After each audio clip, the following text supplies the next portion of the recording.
July August গণহত্যা মামলায় আজ আন্তর্জাতিক অপরাধ ট্রাইব্যুনালে হাজির করা হয়েছে আওয়ামী লীগ সরকারের ১২ মন্ত্রী ২ উপদেষ্টা সহ ১৬ জনকে। আজ তাদের বিরুদ্ধে হওয়া মামলার তদন্ত প্রতিবেদন দাখিলের দিন ধার্য রয়েছে।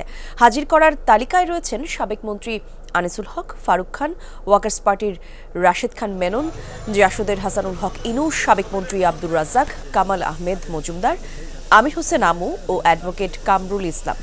একই সাথে আছেন গোলাম দস্তগীর গাজী। এছাড়া দীপু মনি, জুনায়েদ আহমেদ পলক, সালমান এফ রহমান এবং শাহজাহান খানকেও হাজির করা হয়েছে ট্রাইব্যুনালে। হাজিরের তালিকায় আরও রয়েছেন শেখ হাসিনার সাবেক উপদেষ্টা তৌফিক ইলাহি চৌধুরী, অবসরপ্রাপ্ত বিচারপতি শামসুদ্দিন চৌধুরী মানিক, সাবেক সচিব জাহাঙ্গীর হোসেন। আজ সাবেক প্রধানমন্ত্রী শেখ হাসিনার বিরুদ্ধে মামলার শুনানি হবে, আর এই মামলার তদন্তে অগ্রগতি প্রতিবেদন দাখিলের দিনও ধার্য রয়েছে।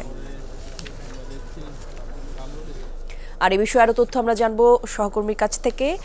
ট্রাইব্যুনাল থেকে যুক্ত হচ্ছেন সহকর্মী রাব্বি সিদ্দিকী। রাব্বি, একটু জানাবেন ১৬ জনকেই তো এর মধ্যে ট্রাইব্যুনালে হাজির করা হয়েছে, আমরা যেমনটি সংবাদে জানাচ্ছিলাম, শুনানি শুরু হয়েছে কিনা? Double million offer, Walton fridge কিনে পেতে পারেন ২০ লক্ষ টাকা, রয়েছে কোটি কোটি টাকার নিশ্চিত উপহার। প্রথমত যে কথাটি আমি বলতে চাই সেটি হচ্ছে যে ১১টার পর শুনানি হওয়ার কথা রয়েছে, ঠিক এমন খবরই কিন্তু আমরা প্রসিকিউশনের কাছ থেকে জানতে পেরেছি। এবং তার আগে আমরা দেখেছি যে বিদেশের বিভিন্ন কারাগার থেকে এরই মধ্যে ১৬ জন সাবেক মন্ত্রী, এমপি, উপদেষ্টা এবং পুলিশ কর্মকর্তা, আমলা, তাদেরকে কিন্তু তারা বিভিন্ন মামলার আসামি, তাদেরকে আদালতে আনা হয়েছে। এবং এই ১৬ জনের বিরুদ্ধে কিন্তু আপনি জানেন যে জুলাই আগস্ট যে গণ অভ্যুত্থান হয়েছে, সেই অভ্যুত্থানের সময় তারা বিভিন্ন সময় বিভিন্ন জায়গায় পুলিশকে দিয়ে, বিভিন্ন সন্ত্রাসীদেরকে দিয়ে তারা গণহত্যা চালিয়েছে। সেই গণহত্যার মামলার তদন্ত চলছে এবং সেই তদন্তের আজকে কিন্তু অগ্রগতি প্রতিবেদন দেওয়ার কথা রয়েছে।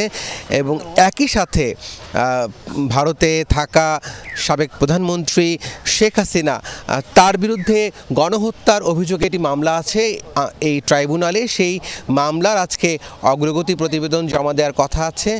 এবং দুটি মামলায়, প্রথমটি হচ্ছে যে সরকারের সাবেক এমপি, মন্ত্রী, আমলাদের বিরুদ্ধে যে জুলাই আগস্টে যে হত্যার ঘটনা ঘটেছে, সেই হত্যার ঘটনায় মামলা, এবং সেই সাথে শেখ হাসিনার বিরুদ্ধে গণহত্যার অভিযোগের মামলা। এই দুই মামলার শুনানি শুরু হবে আর কিছুক্ষণের মধ্যেই আমরা অপেক্ষায় আছি। কলি, ধন্যবাদ আপনাকে রাব্বি।